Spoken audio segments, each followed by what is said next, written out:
오늘은 주 너희 하나님을 시험하지 말라라는 제목으로 말씀의 은혜를 나누겠습니다. 이제 본문은 예수님께서 성령에게 이끌려 마귀에게 받으신 두 번째 시험입니다. 마귀의 이 두 번째 시험을 일명 정신적인 시험 혹은 명예적인 시험이라고 불리기도 합니다.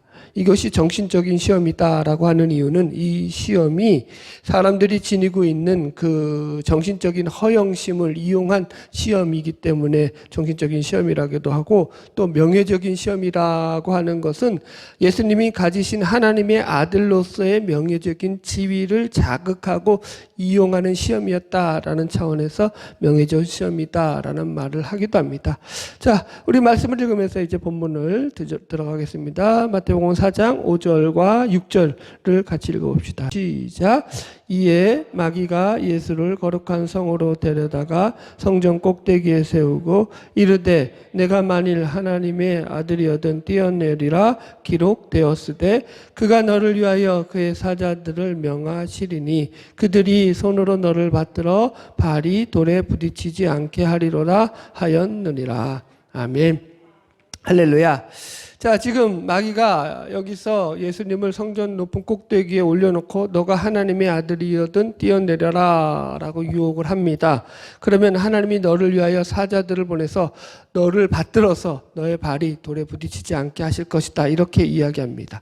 근데 재밌는 것은 마귀가 여기서 이 말을 기록되었으되, 6절에 보면 기록되었으되라고 나와 있죠. 그리고 기록되었으되라고 해서 구약에 나오는 시편의 성경 말씀을 인용하면서 예수님을 시험하고 있다는 거예요.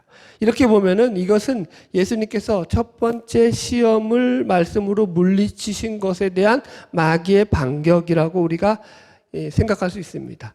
예수님이 이제 마귀가 이 돌 가지고 떡덩이 되게 해봐라 그러니까 사람이 떡으로만 살 것이 아니요 하나님의 입으로 나오는 모든 말씀으로 살 것이다 라고 해서 이 말씀으로 마귀를 대적하고 물리치셨잖아요.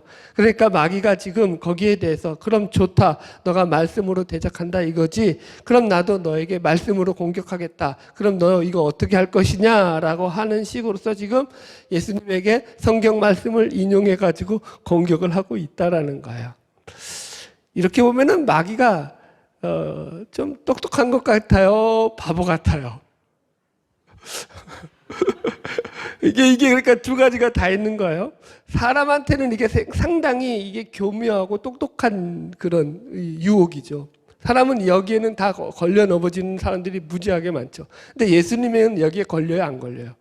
예수님 자체가 말씀이신데 말씀을 가지고 예수님을 공격하는 것 자체가 얼마나 어리석은 거예요. 어쨌든 간에 여튼 자, 그래서 지금 마귀가 인용하고 있는 구약의 말씀이 뭔가 하면은 시편 91편 11절로 12절 말씀이거든요. 자, 본문 접어놓고 한번 찾아가 볼게요. 시편 91편 11절로 12절이에요.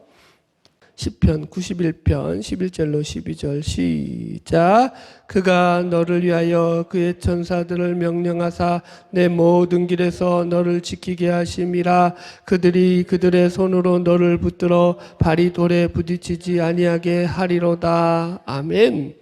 여러분, 이 지금 인용하는 내용이, 사탄이 인용하고 있는 이 내용, 말씀의 내용은 뭐냐면 하나님의 보호하심에 대한 약속의 말씀입니다. 그래서 시편 91편 전체가 그 내용이에요. 하나님이 그들의 백성을 보호하신다. 심지어 천사들을 동원할지라도 그들을 지키신다라는 거예요. 그래서 지금 본절의 말씀도 하나님께서 그의 백성들을 지켜주시는데 그 가는 길에 천사를 미리 보내서 그 모든 길을 지키시며 그가 넘어지려고 하거나 높은 데서 떨어지려고 할 때 발이 돌에 부딪히지 않게 붙들어 주신다라고 하는 보호와 약속의 말씀이에요, 여러분들. 그러니까 말씀은 틀린 게 없죠. 그런데 이 말씀을 지금 마귀가 인용하면서 예수님에게, 그러니까 너 성전 꼭대기에서 뛰어내려 봐라. 천사가 와서 하나님이 너를 받들어 주실 것이다. 내 발이 땅바닥에 떨어지지 않도록 보호해 주실 것이다. 하나님이 그렇게 말씀하시지 않았느냐? 라고 지금 하면서 예수님 보고 성전 꼭대기에서 뛰어내려라 라고 요청하고 있다라는 거예요. 예. 예. 마귀가 이렇게 시험을 하고 있습니다. 자, 여러분 보세요. 마귀가 인용하는 성경 말씀이 틀렸나요? 맞죠? 말씀이 틀린 건 없죠. 그죠? 그런데 뭐가 문제죠, 그러면? 여기서 문제가 되는 게 뭐죠? 예. 말씀이 문제가 아니라 그 말씀을 왜곡해서 인용하고 있다라는 게 문제예요. 이게 늘 문제예요. 늘 문제. 이단이 여러분 아주 많이 달라서 이단이 아니라 다를 이 끝단자. 뭐가 다른 거예요? 끝이 다른 거예요. 끝만 다른 거예요. 아주 조금만 바꿨는데 그게 다 다른 거예요. 성경은 그래서 아주 여러분들이 잘 배우셔야 돼요. 말씀을 잘 배우셔야 돼요. 여러분. 그래서 저는 특히 오늘날과 같이 영적으로 혼란한 시대야말로 더 말씀을 잘 배우셔야 되고 목회자가 더 필요하다고 생각을 하는 사람 중에 하나입니다. 여러분 지금 하나님께서는 그의 사랑하는 백성들을 보호하고 지켜주십니다. 이게 시편 91편의 내용이죠. 천군 천사를 동원해서라도 심지어 그죠? 하나님은 그 백성들을 반드시 지켜주시는 걸 믿으시기 바랍니다.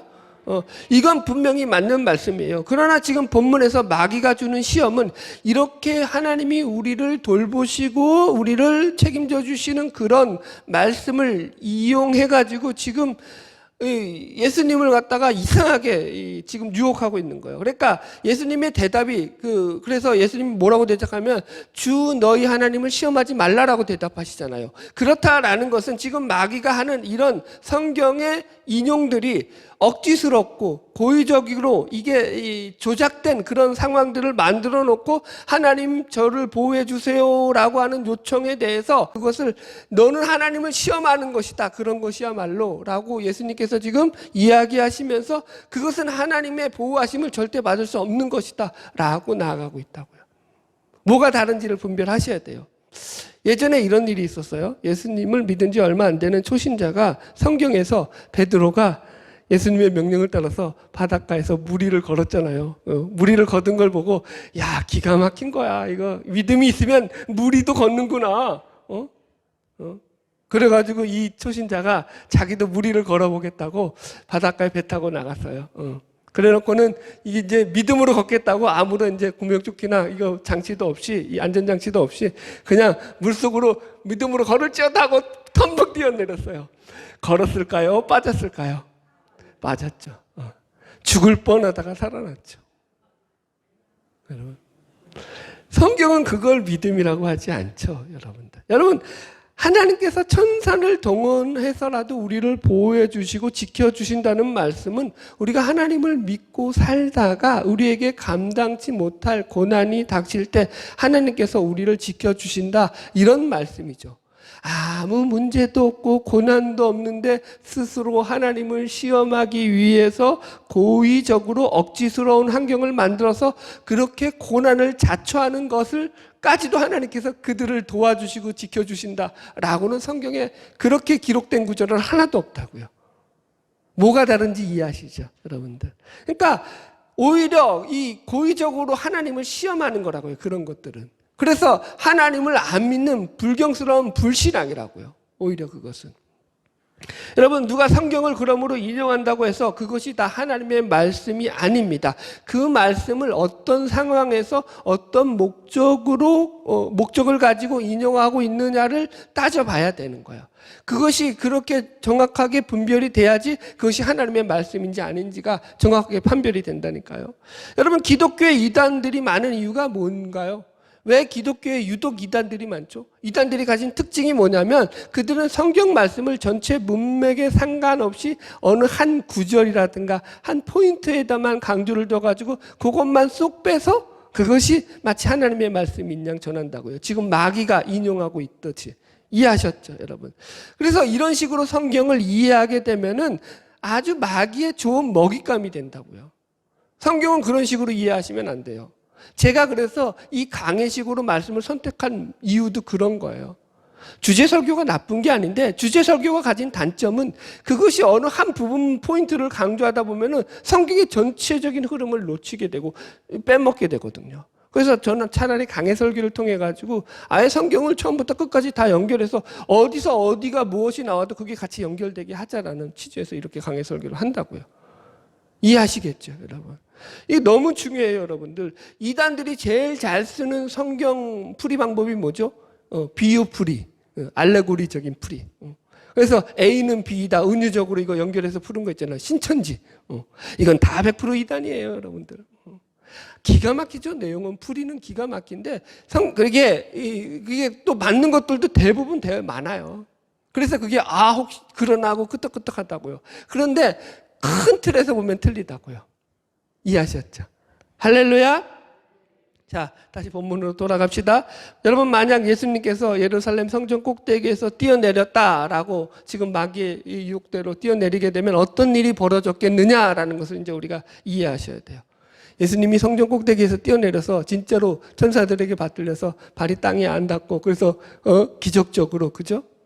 공중에서 뜨셔가지고 막 그냥 무슨 마술사처럼 그렇게 하셨다면은 사람들이 예수님을 보고 놀랐을까요? 안 놀랐을까요? 놀라워했겠죠. 그리고 예수님을 영웅화 시켰겠죠. 엄청난 환호와 갈채가 터져 나왔겠죠. 그래서 마귀가 하는 지금 이 유혹은 무슨 유혹이냐면, 너 자신을 멋진 영웅으로 포장해서 세상에 등장해라 라고 지금 요구하시는 거예요. 지금 이 요구가 왜 등장하냐면, 예수님께서 이제 공생의 사역을 시작하실 바로 그 시점이기 때문에 이 요구를 하는 거예요. 너가 이제 이왕 하나님의 사역을 하고 하나님의 아들로서 사역을 시작한다면, 그래, 네가 하나님의 아들인 걸 인정하겠다. 그러면 하나님의 아들이라면 뭐 좀 더 세상에 멋지게 너의 실력을 드러내면 좋지 않겠느냐. 그러면서 영웅적으로 너가 등장하면 더 멋있지 않겠느냐. 그러면서 세상적인 어떤 세상이 좋아하는 방법과 세상에 인기 있는 방법으로 너의 능력을 과시하고 드러내라. 지금 이렇게 요청하고 있는 거라고요. 여러분, 그래서 지금도 하나님이 그 마음에 없는 세상 사람들은 여전히 자기를 과시하고 자신을 자랑하기를 매우 좋아합니다. 그래서 많은 사람들이 다른 사람한테 자기를 인정받기를 원합니다. 다른 사람에게 잘 보이고 싶은 욕망이 강합니다. 그래서 자신의 학력을 속이고 경력을 속이고 자신을 과시하려고 하고, 심지어 자신의 얼굴을 뜯어 고쳐서까지 자신을 더 이쁘게 만들려고 합니다. 우리나라 같이 성형 기술이 발달한 나라가 몰라요. 저는 관심이 없어서 모르겠지만 별로 없는 것 같아. 우리나라는 진짜 하여튼 뭔가 대단한 것 같아요. 리플리 증후군이라는 말이 있어요. 리플리 증후군. 요새 배수지가 주연으로 나와서 화제가 됐던 그 안나라는 그 영화인가 드라마인가 영화는 다 보지 않았는데, 리플리 증후군에 대해서 제가 그 영화가 다루고 있다고 해가지고 대강 찾아봤던 내용이 있는데, 이 리플리 증후군에 대한 이야기가 바로 이제 안나라는 그 드라마인데요. 이 리플리 증후군이 뭔가 하면, 자신을 과대 포장하기 위해서 학력을 위조하거나 신분을 세탁하는 등 스스로 지어낸 거짓말을 나중에 가서는 자기 스스로도 철석같이 믿어버리는 정신적인 창랑 상태를 가리키는 말입니다. 요즘도 우리나라도 지금 요즘 이제 한참 뜨는 게 뭐죠? 계속 학력 위조, 그 다음에 무슨 논문 표절, 그다음 음악 표절, 이런 것들 계속 뜨죠. 그게 왜 문제가 되죠? 지금 다 같이 연결된 거예요, 여러분. 이 왜 리플리라고 그럼 여기서 이 말을 쓰냐면, 이 리플리라는 말은 재능 있는 리플리 씨라고 하는 미국의 한 소설에 등장하고 있는 주인공 이름이 리플리라고 해서, 이 리플리가 어떤 사람이었냐면은 재벌 친구였던 그린 리프를 살인을 해요. 죽여요. 그리고 난 뒤에는 대담한 거짓말과 행동으로서 자기가 그린 리프의 행세를 하고 다니면서 그의 인생을 가로쳐서 살아가다가 결국 그린 리프가 죽은 그 시체가 발견이 되면서 그의 그 거짓 행로가 폭로되면서 이 소설이 막을 내리는 거죠. 그래서 이것이 단순히 자신의 거짓말이 탄로 날까봐 단순히 거짓말을 하는 거짓말쟁이와는 다르게, 이 리플리 증후군에 걸린 사람들은 자신이 실제로 그런 사람이라고 착각을 일으키면서 자신들이 거짓말을 하는 것에 대해서도 죄의식을 느끼지 못하고 살더라는 거예요. 여러분, 이게 무서운 거죠. 그럼 왜 이런 증상이 일어나는가? 정신과 의사들의 견해에 따르면 이들은 자기가 남들보다 잘나 보이고 싶고 높아 보이고 싶고 멋있어 보이고 싶은 욕구들은 강한데 반해서 현실에서는 그런 자신들의 욕구를 뒷받쳐 주고 있지 않은 데서 오는 이 욕구 불만과 열등감들의 발현으로서 이런 증상들이 일어난다라는 것입니다. 제가 너무 극단적인 예를 들어서 좀 들기는 했지만, 여러분, 이 리플리 정도는 아닐지라도 사실은 우리 인간들의 모든 마음속에 이런 요소들이 다 잠재되어 있다라는 거예요. 인간은 누구나 자신이 남들보다 더 잘나 보이고 싶고 멋있어 보이고 싶은 욕망을 가지고 있는 거예요. 그러나 여러분, 중요한 것은 신앙의 본질이 이렇게 자기를 자랑하는 자리하고는 전혀 관계가 없다라는 거예요. 자, 이런 마귀의 유혹에 대해서 그래서 예수님께서 하신 대답을 우리 확인해 보겠습니다. 다시 본문으로 가서 마태복음 4장 7절이에요. 같이 읽읍시다. 마태복음 4장 7절. 예수께서 이르시되 또 기록되었으되 주 너희 하나님을 시험하지 말라 하였느니라 하시니. 그래서 예수님은 이런 마귀의 유혹을 가르쳐서 이것이 주 너희 하나님을 시험하는 일이다. 그러니 너 주 너희 하나님을 시험하지 말아라 라고 단호하게 말씀하시죠. 그러니까 이것이 하나님을 시험하는 것보다 더 하나님을 의심하고 하나님을 대적하는 일이 없으니까 당장 그 어리석은 생각을 중지해라, 멈춰라 라고 예수님께서 지금 마귀에게 호령하시는 거예요. 그래서 여기서도 예수님께서 또 기록하였을 때라고 하면서 구약의 말씀을 인용하시면서 마귀의 시험을 물리치고 있어요. 그래서 우리는 지금 마귀가 인용한 말씀, 그래서 그것을 어떻게 인용하고 있는지에 대해서 우리가 확인했고, 지금 예수님이 인용하고 있는 이 구약의 말씀을 확인하면서 예수님이 어떻게 이 말씀을 인용하고 있는지를 배워야 된다니까요. 그냥 아무 말씀이니까 막 따와가지고 우리 한국 사람들이 제일 좋아하는 말씀, 이 따오는 말씀, 내게 능력 주시는 자라서 내가 모든 것을 할 수 있느니라. 아주 요건 아주 환장을 하고 좋아해요, 우리 한국인들이라면. 뭐든지 다 갖다 붙여. 내가 나중에 이거 강의를 한번 해야 돼, 이거 진짜. 여러분, 그 얘기가 아니에요. 거기 성경 본문에서 내게 능력 주는, 빌립보에서 내가 능력 주시는 자 안에서 내가 모든 것을 할 수 있다라고 바울이 이야기하는 그 얘기는 우리가 생각하듯이 그런 식의 어떤, 이게 뭐라 그러죠? 포지티브 띵킹, 적극적인 사고, 긍정적인 사고, 이걸 뭐 하나님께서 우리에게 주시고자 하는 얘기가 전혀 아니에요. 그거는 오히려 더 정반대되는 내용이에요. 우리들은 전부 다 성경을 내가 이해하고 싶은 대로 막 내 마음대로 이해해놓고는 그게 맞는 양 살아간다니까요. 자, 그만 흥분하고 말씀을 들어가서, 이건 신명기 6장에 기록된 말씀인데 우리 한번 찾아갑시다. 본문 접어놓고 신명기 6장 16절 가보겠습니다. 찾으셨나요? 신명기 6장 16절로 18절 같이 읽읍시다. 시작.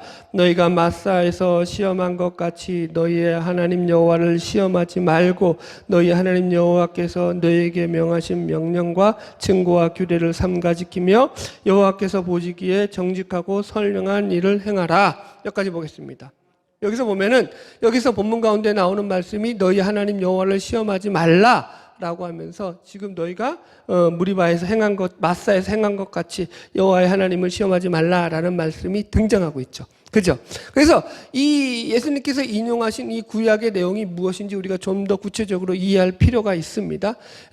여러분들이 아시겠지만 신명기는 모세의 유언과도 같은 말씀이죠. 이 신명기라고 해가지고 이걸 또 신의 명령이다, 신명기 해가지고 이렇게 이해하는 분들이 있어요. 아니에요. 이게 그런 뜻이 아니에요. 신명기라는 말은 무슨 말이냐면 거듭할 신자에 명할 명자예요. 한자로. 그러니까 거듭거듭 강조해서 모세가 이야기하고 있는 유언과도 같은 말씀이에요. 그럼 모세가 거듭거듭 강조해서 유언과도 하는 말이 뭐예요? 너희 하나님의 말씀의 계명에 순종하면서 살아라. 그것이 너희가 복받는 유일한 길이다 라는 거죠.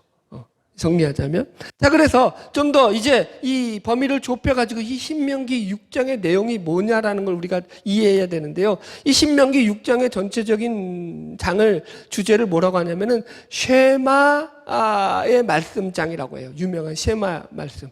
네, 이해하셨죠? 쉐마. 쉐마가 뭐냐면 들으라 이런 뜻이에요. 들으라. 쉐마라는 거 들어봤죠? 그래서 여기 보면은 6장 4절 보세요. 그 시작이 어떻게 되냐면 이렇게 등장해요. 6장 4절 시작. 이스라엘아 들으라. 우리 하나님 여호와는 오직 유일한 여호와시니. 이렇게 나오죠. 그래서 여기서는 이스라엘아 들어라 라고 나와 있지만은 히브리어 원문으로 오면은 쉐마 이스라엘이에요. 쉐마 이스라엘. 그러니까 들으라 이스라엘이야. 이스라엘 들으라가 먼저예요. 이해하셨죠? 그래서 이 쉐마 장이 바로 신명기 6장을 가리키는데, 그러면 이 쉐마가 주제가 뭐냐라고 했을 때 쉐마의 주제는 크게 두 가지로 나눕니다. 첫 번째가 신명기 6장 5절 읽읍시다. 6장 4절 5절 다시 읽읍시다. 시작. 이스라엘아 들어라. 우리 하나님 여호와는 오직 유일한 여호와시니 너는 마음을 다하고 뜻을 다하고 힘을 다하여 내 하나님 여호와를 사랑하라. 보세요. 첫 번째가 뭐냐면 너희가 하나님을 사랑하는데 너희 마음을 다하고 뜻을 다하고 힘을 다해서 내 하나님을 하라. 하나님을 사랑하는 게 첫 번째 쉐마의 주제예요. 두 번째 주제는 너희 자녀들에게 그걸 가르치라는 거죠. 여기 7절부터 읽읍시다. 6절부터 읽읍시다. 시작. 오늘 내가 내게 명하는 이 말씀을 너는 마음에 새기고 내 자녀에게 부지런히 가르치며 집에 앉았을 때든지 길에 갈 때든지 누워 있을 때든지 일어날 때든지 이 말씀을 강론할 것이며. 여기까지 봅시다. 뭐예요? 그러니까 부지런히 이 말씀을 자손들에게 가르쳐라가 이 쉐마의 두 번째 큰 주제예요. 이해하셨죠? 그러면서 이제 12절부터 뭐가 나오냐면은 그럼 쉐마로 가르쳐야 될 이 여호와를 사랑한다는 이 내용이 뭐냐라는 거예요. 그 내용이 바로 구체적으로 나오는 게 10절 이하부터의 내용이거든요. 한번 읽어봅시다. 10절부터 13절까지 시작. 내 하나님 여호와께서 내 조상 아브라함과 이삭과 야곱을 향하여 내게 주리라 맹세하신 땅으로 너를 들어가게 하시고 내가 건축하지 아니한 크고 아름다운 성전을 얻게 하시며 내가 채우지 아니한 아름다운 물건이 가득한 집을 얻게 하시며 내가 파지한 우물을 차지하게 하시며 내가 심지 아니한 포도원 과 감람나무를 차지하게 하사 내가 배불리 먹게 하실 때에 너는 조심하여 너를 애굽 땅 종되었던 집에서 인도하여 내신 여호와를 잊지 말고. 첫 번째가 뭐라고요? 조건이 뭐예요? 너가 배불리게 됐을 때예요. 그죠? 여기 이제 1절까지가 너를 하나님께서 너를 축복해 주셨을 때에 너가 배불리게 되었을 때에 너가 번성하게 되었을 때가 조건이에요. 그랬을 때가 지금 그 뒤에 다 조건절로 따라오는 거예요. 그랬을 때 첫 번째 뭐냐? 너 하나님을 잊지 말라는 거예요. 너에게 축복하신 분이 여호와심을 잊지 말라라는 거예요. 그래서 13절 내 하나님 여호와를 경외하며 그를 섬기며 그의 이름으로 맹세할 것이다. 하나님의 은혜를 잊지 말고 살아라가 그 첫 번째 내용이죠. 쉐마의 첫 번째 내용이에요. 두 번째 내용, 자 14절 읽읍시다. 14절로 15절 시작. 너희는 다른 신들 곧 내 사면에 있는 백성의 신들을 따르지 말라. 너희 중에 계신 너희 하나님 여호와는 질투하시는 하나님이신즉 너희 하나님 여호와께서 내게 진노하사 너를 지면에서 멸절시키실까 두려워하노라. 여기서는 두 번째 내용이 뭐냐면 우상을 섬기지 말라는 거예요. 다른 신을 너에게 두지 말라는 거죠. 그죠? 그러면서 하나님을 의인화시켰죠. 하나님은 질투하시는 하나님이다. 하나님은 질투하시기까지 너희들을 사랑한다. 그러니까 너희들 다른 신 섬기면 절대로 안 된다. 이 얘기죠. 뭐 했을 때? 조건이 있다 그랬죠. 너희가 번성하게 되었을 때, 잘 살게 되었을 때가 조건이에요. 자, 그러면서 이제 세 번째 내용이 오늘 본문의 내용이죠. 다시 16절로 이 생각을 하면서 16절과 17절, 18절까지 읽읍시다. 시작. 너희가 마사에서 시험한 것 같이 너희 하나님 여호와를 시험하지 말고 너희 하나님 여호와께서 너희에게 명하신 명령과 증거와 규례를 삼가 지키며 여호와께서 보시기에 정직하고 선량한 일을 행하라. 그리하면 내가 복을 받고 그 땅에 들어가서 여호와께서 모든 대적을 내 앞에서 쫓아내시겠자고 내 조상들에게 맹세하신 아름 땅을 차지하게 하리니 여호와의 말씀과 같으니라. 세 번째 큰 내용이 뭐냐면 너가 이제 마사에서 여호와를 시험했던 일과 같이 그렇게 하나님을 시험하지 말아라 라고 얘기하고 있다고요. 이게 이제 하나님을 시험하는 일을 행하면서 살지 말라는 거예요.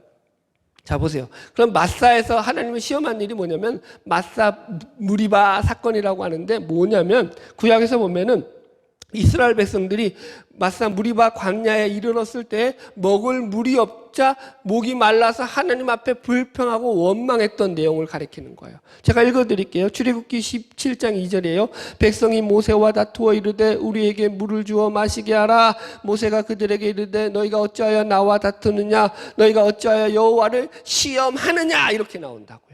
이해하셨죠? 물이 없어서 원망했는데 그것은 성경에서는 하나님을 시험한 일이다 라고 평가를 하고 있더라고요.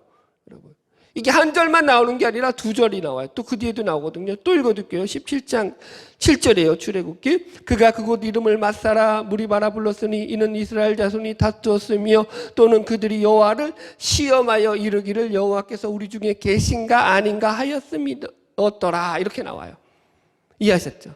그러니까 이게 무슨 말이냐면, 정리하자면 이제껏 하나님께서 광야에서 그들에게 만나와 메추라기를 주시고 그들에게 먹을 것을 주시고 낮에는 구름 기둥으로 밤에는 불 기둥으로 그들을 지켜주시며 계속 하나님의 초월진 능력과 기적으로 그들을 지켜주시고 보호하고 계심에도 불구하고 이제 먹을 물이 떨어지니까 하나님 왜 이러십니까? 우리가 이렇게 목말라 죽어야겠습니까? 하면서 하나님 앞에 원망을 했다고요. 그것을 가지고 성경은 하나님을 시험했다라고 얘기한다고요. 이걸 그러니까 쉽게 표현하자면 인간들이 자신들의 욕망과 욕구가 채워지지 않자 하나님이 우리 중에 안 계신 것 아니냐라고 하면서 하나님을 의심했다라는 거예요. 이것이 하나님을 시험하는 일이었다라고 성경은 해석을 했다라는 거예요. 무슨 말이냐? 하나님을 자신들의 욕망을 채울 수단으로밖에 생각하지 않은 것이 바로 하나님을 시험하는 일이 되더라는 거예요. 여러분, 말씀을 정리합시다. 조금 쉐마라는 게 뭐냐면 신명기 6장의 전체적인 내용으로서 그 신명기 6장의 이 쉐마의 핵심 내용이 뭐냐면 하나님이 너희들을 축복하여서 너희가 번성하게 되고 잘 살게 되었을 때, 축복을 받게 되었을 때에 하나님께서 너희에게 베풀어 주신 그 은혜를 잊지 말아라는 거예요. 그죠? 근데 그 은혜를 잊지 말라는 것 중에 들어가는 것이 뭐냐면 우상을 섬겨서도 안 되고 또 하나님을 이 마사 무리바에서 시험하듯이 그렇게 시험해서도 안 된다라는 거예요. 그런데 그 시험이 뭐냐라는 것은 정리하자면 뭐냐면 하나님을 너희들의 성공과 번영을 위한 수단이나 도구 정도로 믿으면 안 된다라는 거예요. 이게 핵심이에요. 그래서 지금 예수님께서 또 마귀를 향해서 하시는 하나님을 주 너희 하나님을 시험하지 말라라고 선포하시는 것은 마귀에게 이러는 거예요. 주 너의 하나님을 단지 너의 욕망과 욕심을 채울 수단과 너희 번영과 성공의 수단, 도구 정도로 이해하면 안 된다라는 거예요. 그렇게 믿으면 틀린 믿음이라는 거예요. 자, 생각해 보십시오. 하나님을 믿지 않는 자연인들이 초월적 존재로서 신을 찾는 목적들은 자신들이 원하는 소원과 목적을 이루기 위해서입니다. 그래서 그것이 어떤 신들이 되었던지 간에 그 신들이 가진 힘과 능력을 동원하여서 자신들의 목적을 이루어주는 수단으로서 그 신에게 도움을 요청하게 됩니다. 이게 보통 부패한 인간으로서 자연인들이 품고 있는 신에 대한 관념이죠. 신관이에요. 예를 들어 볼까요? 인간들이 만들어낸 모든 신들은요, 진짜 하나님이 아니라 우상들은 다 어떤 신들이냐면 인간에게 그 힘과 능력을 동원해서 복을 주는 존재들로 등장을 하죠. 그죠? 예를 들어서 요즘 출애굽기 강의하는데 출애굽기에서 이제 하나님께서 이제 모세를 통해서 애굽에 10가지 재앙을 내리잖아요. 그 10가지 재앙이 다 뭐와 관련돼 있냐면 애굽의 이 신들과 관련돼 있는 거예요. 애굽에 복을 주는 그 신들을 갖다가 하나님께서 치시면서 재앙을 내리시는 거죠. 예를 들어서 이제 첫 번째 나일강을 피로 변하게 할 때 이 나일강은 하피라고 하는 나일강의 신, 나일강을 간장하는 물의 신이에요. 그래서 이 풍요를 주는 신이에요. 이 신을 치는 거예요. 두 번째 이제 개구리를 갖다가 온 지면에 널리게 하시네요. 이 개구리도 마찬가지로 이 애굽에서는 개구리가 어떤 신이냐면은 헥트라는 이름을 가진 신으로서 머리는 개구리 모양이고 몸은 사람 모양이에요. 그래가지고 이 개구리 헥트라는 신은 다산을 상징하는 거예요. 이게 뭐야? 번식력. 개구리가 번식력이 엄청나잖아요. 그래서 이 다산의 복을 상징하는 신이 이 개구리 신이에요. 그걸 갖다가 이제 치시는 하나님의 상징으로서 이 개구리 재앙이 내리는 거예요. 여러분들. 이런 식이라고요. 가나안에 들어가니까 바알 신을 섬기죠. 바알은 뭐죠? 농업의 신, 풍요의 신, 농사 잘 짓게 하는 신. 그 다음에 아세라 목산을 섬기죠. 아세라 목산 여러분들 아시잖아요. 여러분들. 여신이에요, 여신. 자식들 많이 낳게 하는 신. 다산의 신. 옛날은 풍요와 다산이 복이었으니까. 지금은 이제 우리는 걱정이야. 애를 안 낳아가지고. 이제는 이제 그런 신이 없어질 시대야. 우상들이. 웃긴 얘기예요. 이거 웃자는 얘기예요. 여튼 간에. 여러분 보세요. 지금 인간들이 만들어낸 우상들은 다 그렇다고요. 인간들에게 그 힘과 능력을 가지고 복을 존재로 인간들이 우상을 만들고 신을 만들다고요. 심지어 저기 옆 나라 일본에 가면은 신이 300만이나 있어요. 신들이 우상이니까. 300만 개나 있다니까요. 우상이. 부엌에 신이 있다니까요. 부엌에도 신들이 있어가지고 화로의 신이 있어. 불을 관장해. 화로의 신. 여러분 주방에 신이 있어요. 별의별 신들이 다 있다니까요. 인간들은 자신들에게 복을 주는 존재라면 어떠한 신도 상관없다라는 거예요. 그게 인간들이 믿는 신에 대한 관념이라고요.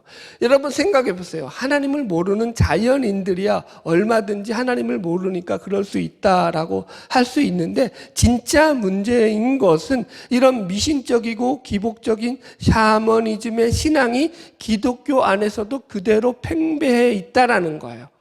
예수를 믿는데도 이런 식으로 하나님을 믿는 신자들이 의외로 너무 많다라는 거예요. 실제로 기독교 안에서도 많은 신자들의 신앙생활이라는 것은 그 목적이 자신들이 다 정해놓고 그 정해놓은 목적에 따라서 하나님은 거기에 복만 주시면 되시는 분으로서 믿고 있는 신자들이 의외로 많다라는 거예요. 이런 기독교의 미신적인 요소들이 얼마나 많은가요? 예를 들어 볼까요? 이제 곧 수능을 앞둔 그 시기잖아요. 이제 수능을 앞둔 시기가 되면 새벽 기도에 교인들이 늘어나요. 어떤 사람들이죠?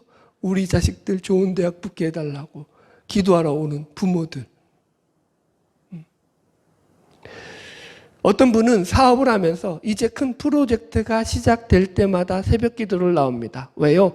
지금 시작하는 사업 잘 되게 해달라고 하나님께 빌러 나오는 것입니다. 그것 외에 없습니다. 평상시에는 기도 안 합니다. 그때만 하죠. 여러분. 지금도 한국 교회 안에는 무슨 특별 새벽 기도회라고 해서 새벽 기도회가 특별 새벽 기도회가 나쁘다는 얘기는 아니에요.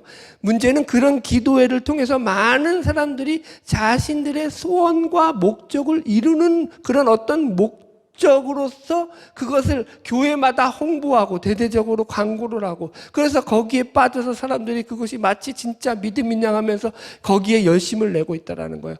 그건 신앙이 아니라고요. 신앙은 그냥 오늘 내가 살아가는 모습이 신앙이에요. 여러분. 어쩌자고요, 복 받아서. 나는 그게 제일 걱정이야. 여러분, 우리 신앙 속에서 하나님은 단지 자신들에게 힘을 빌려주는 그런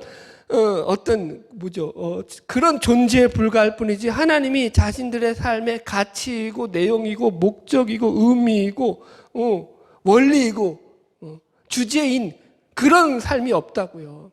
이게 한국 신자들의 문제라고요. 나는 한국밖에 모르니까 한국을 비판하는 거야. 전 세계가 다 그러겠죠, 사실은. 제가 볼 때 많은 사람들이 이단에 빠지는 가장 큰 이유 중에 하나가 이단이 유혹하고 있는 그 유혹들이 자신들의 욕구를 채워주기 때문이에요. 그렇지 않으면 이단에 안 빠지죠. 여러분, 지난번에도 말씀드렸지만은 무당 중에 그 사람의 본명이 여러분 유명한 성경의 인물의 이름을 가진 그런 사람이 있었습니다. 그런데 무당이 됐어요. 왜 무당이 됐죠? 자기가 못 붙이는 병이 있는 거야. 그런데 교회를 아무리 나가서 기도를 해도 안 고쳐지더래요. 그런데 이 무당집을 쓱 지나가는데 거기 한번 들어가 보면 나을 것 같더래. 그래서 쓱 들어갔죠. 거기서 이게 뭐예요? 접신무기죠. 내림굿 받고 무당이 된 거예요. 병을 고치는 일이라면 그 존재가 어떤 존재라도 상관없다가 우리들이 믿고 있는 신앙이라고요. 이건 하나님을 믿는 게 아니라고요. 여러분, 잘 분별하셔야 돼요.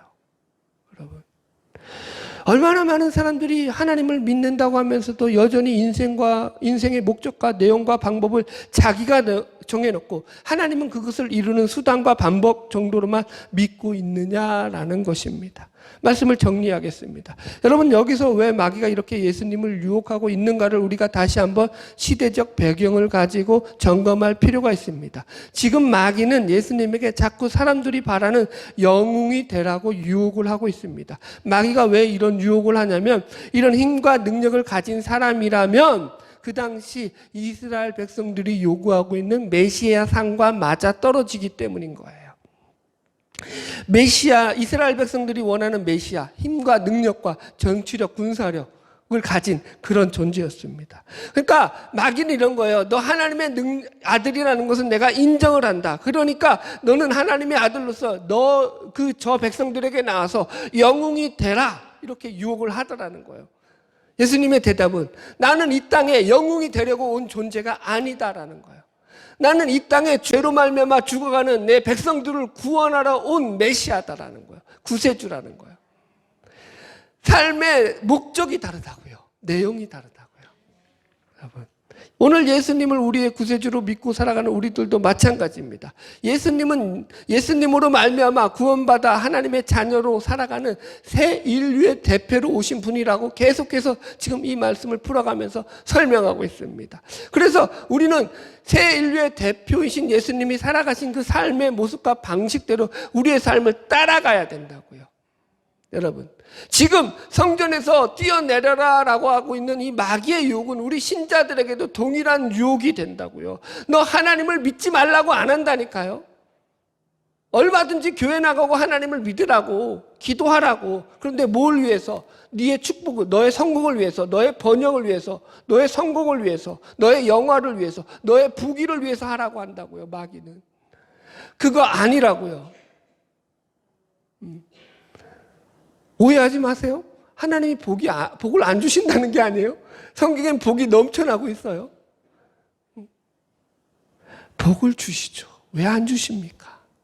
그러나 이게 바뀌면, 이게 뭐예요? 앞뒤가 바뀌면 안 돼요, 여러분.